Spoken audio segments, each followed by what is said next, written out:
My name is Dennis Thompson. I am the creator of the technology and the therapy. The first thing I'd like to do is kind of give you a brief background of our company. We are not new. We have been in business for well in excess of 18 years. We've treated roughly 300,000 patients with better than a 95% success rate. We have 3,000 of the most elite athletes and counting as clients. This is a very, very unique therapy. So let me kind of give you a brief overview of how we started and why we started this journey. It began when I was a high school student in Sioux Falls, South Dakota, and had a propensity for science. And my goal was to become an orthopedic surgeon. My mother and father wanted me to be an orthopedic surgeon. And at that time, there was a thing called a mentoring program. And what a mentoring program was all about is doctors in the area, if you had a propensity for science and you had good academics, they would agree to sponsor you to put you through school, with the understanding is that you would work within their practice when you graduated from school. And it was a relatively easy task for them because I would be on athletic scholarship. But I never could wrap my arms around physical medicine. I love the idea of orthopedic surgery, but I just could not wrap my arms around and my head around physical medicine.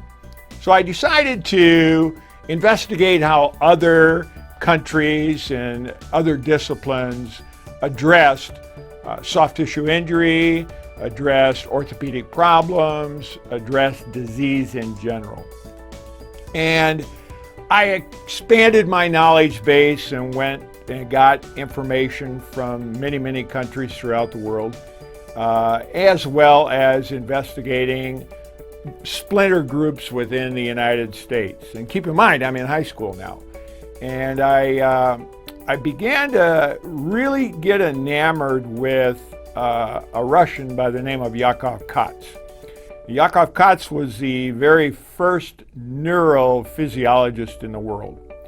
And he was the prime motivating force for the Russian Federation of Athletes. And if you know your history in the 50s, 60s, and 70s, the Russians were very dominant in all athletic activities and quite frankly were quite superior to us in the development of superior athletes. And I began to look at Dr. Katz's research, and so I tried to get as much information on Dr. Katz as I possibly could. I got all of his writings, and I had students at a college in Sioux Falls called Augustana. There was a Russian student there who was kind enough to translate it for me. And I became deeply engrossed with a simple statement. And that statement was, the greater the stimulus, the greater the change. And I noticed how they did what they did. And it was quite aggressive, to say the least, and would never work in the United States. But the one thing that was constant in all of it is they had amazing results. And so as I started to go down this journey and went into school, I decided that I did not want to become an orthopedic surgeon. I wanted to research just simple things like, why do we have atrophy? Why does it take so long to recover from an injury? Why do we have so many injuries? And I was an active athlete, as I mentioned earlier. And so I was very, very, very interested in just answering those three questions. And the problem with answering those three questions is they cannot be answered in the degree that I was following, which is exercise physiology. To this day, we have atrophy all over the world. We treat it exactly the same way. Now, if we haven't overcome simple little thing like atrophy, we've got the best doctors, the best therapists, the best strength coaches, the best trainers throughout the entire world, and we still have atrophy. It cannot possibly be physiological. So what else is there? Well, when I turned that coin over, I began looking at the neurology of the problem, not the physiology of the problem. And then I started digging into what I was learning in school, what all the medical students were learning in school, and it did not address, and to this day does not address, the neurological component of what we are educated in. Example, as an exercise physiologist, I was not educated in the neurology of physiology. And all of the medical students at that time and today are not educated in the neurology of what they do, only the physiology and pharmacology of what they do, which leaves a gigantic gap in therapy. So I decided that I wanted to answer those three simple questions. And I'm a why guy. I'm not a where guy. And what that means is I want to know why you have the problem, not where you have the problem. And everyone else is trained in where you have the problem. Now, as the journey began, I needed to find a tool which would accomplish the task of what I believed in my mind was necessary. I believed that you had to have movement.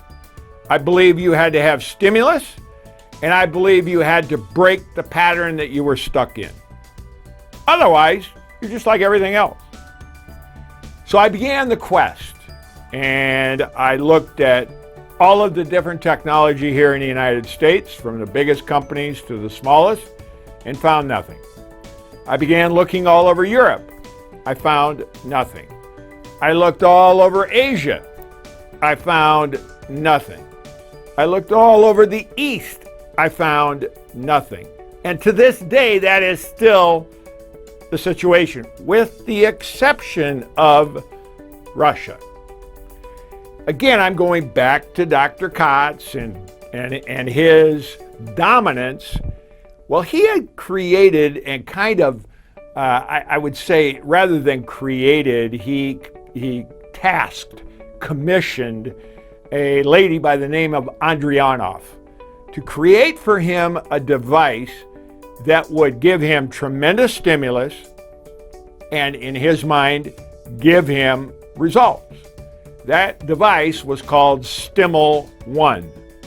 And Stimul 1 was an extraordinarily effective device, but also an extraordinarily uncomfortable device. So that device would not satisfy my needs. And it caused too many breakdowns in communication. I was looking at something that I could put the patient in active range of motion, break a neurological compensation pattern, and retrain a new pattern. To do that, it had to trick the nervous system. Well, we began looking, and finally, on a message board, I heard from a company out of Denver, Colorado, and they said, "I think I have what you might be looking for." And I said, "Oh, okay, that's interesting. Will it allow me to do active range of motion?" They said, "Well, I think it will." And I jumped on an airplane and went and met with the owner of the company, and I said, "What I want to do is do research. Take me about 6 months to do the research. I'll buy a couple of these units from you. I'll work with a number of doctors on an IRB, and we'll begin doing research. If it does what I think it will do based upon what you've told me, I'll come back to you after our research is done, and I will ask you to private label it for me. So in that journey of finding out, does this technology work, I already had in my mind the protocols. I just needed a tool to allow those protocols to be used. Today, we have 425 protocols broken down into 18 templates. We've treated well in excess of 300,000 patients with better than a 95% success rate. And I do mean better than a 95% success rate. And every one of those patients, we did not treat where they had the problem. We treated why they had the problem.